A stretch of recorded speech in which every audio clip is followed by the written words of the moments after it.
Hi, I'm Isabel with the Langley Flight Foundation. Today, I'm going to tell you about the Foundation's Principles of Flight lesson that we've developed with the help of Stafford County Tourism. The lesson includes 3 parts: the Principles of Flight lesson, the worksheet, and the Langley Flight Foundation's Balsa glider. The glider consists of 4 components: the fuselage, the wing, the horizontal stabilizer, and the vertical stabilizer. It's easy to put together. Just be gentle sliding the wing into the slot of the fuselage.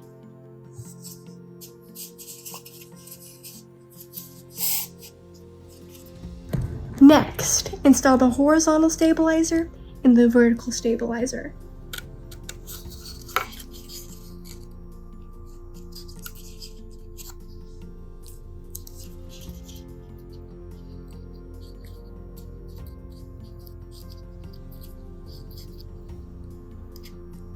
That's it! Now you have your completed glider. Now, let's go over the basic parts of an airplane. We've already talked about the glider fuselage, but on a real plane, the fuselage is where the pilots, passengers, and luggage are located. At the front of the fuselage is the nose, and at the back is the tail. The part of the airplane that is key to flight are the wings. The wings generate lift that enable a plane to rise up into the sky.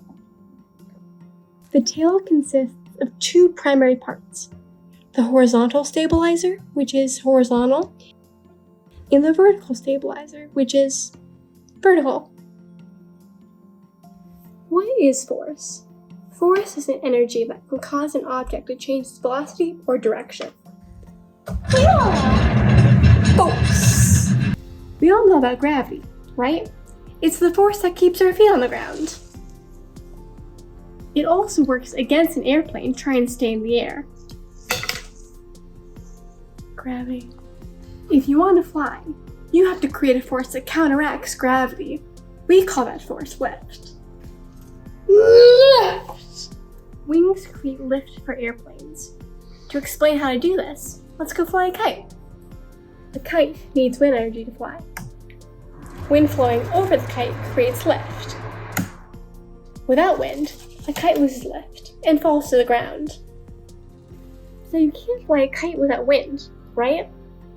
Wrong. Pulling a kite through the air while running helps it generate its own wind. That's the most basic explanation of an airplane: a kite that creates its own wind with forward motion. The force that creates a forward motion on an airplane is called thrust. Thrust is created by propellers or jet engines. On our glider, thrust is created by your throwing motion. The last force is called drag. As an airplane moves forward, air resistance works in The last force is called drag. As an airplane moves forward, air resistance works in the opposite direction from thrust.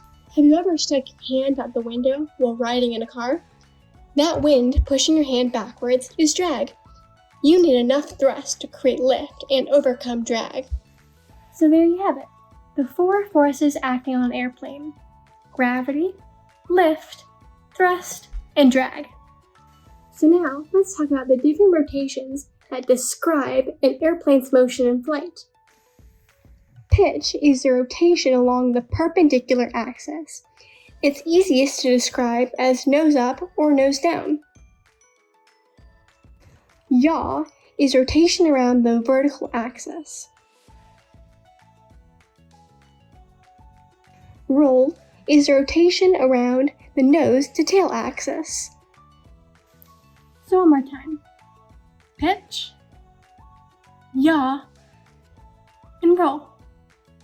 So now that we've covered the basic parts, forces, and motion of an airplane, we're going to explore how pilots control an airplane in flight. We've already covered that the wings give the airplane lift. So, what about the tail? The tail keeps the airplane flying straight and level. Let's experiment. First, throw the glider with all its parts installed. It should fly fairly straight and level.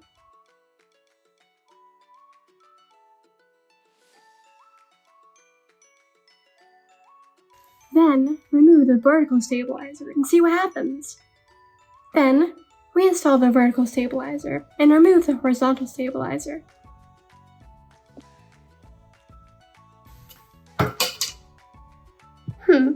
I don't think I want to be on a plane without either of those.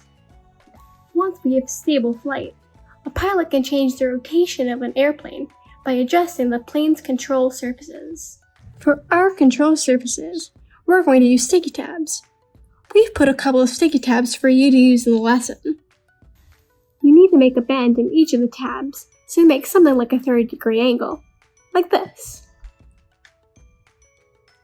When we put our tabs on a horizontal stabilizer, they're called elevators, just like on a real plane.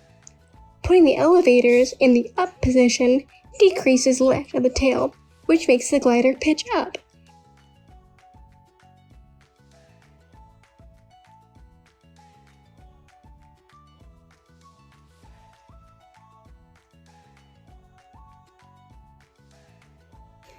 Put them on the bottom of the stabilizer, and the glider will pitch down.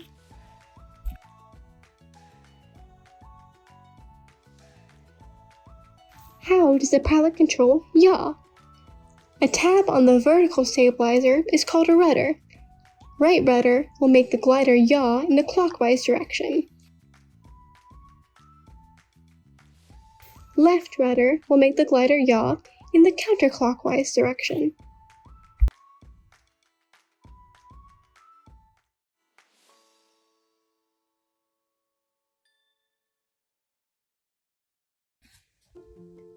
Finally, how do we control roll? Tabs on the outer edge of the wings are called ailerons. Ailerons work together, but in opposite directions. An up aileron on the left side and a down aileron on the right side will make the airplane roll counterclockwise. Switch the ailerons around and your glider will roll clockwise.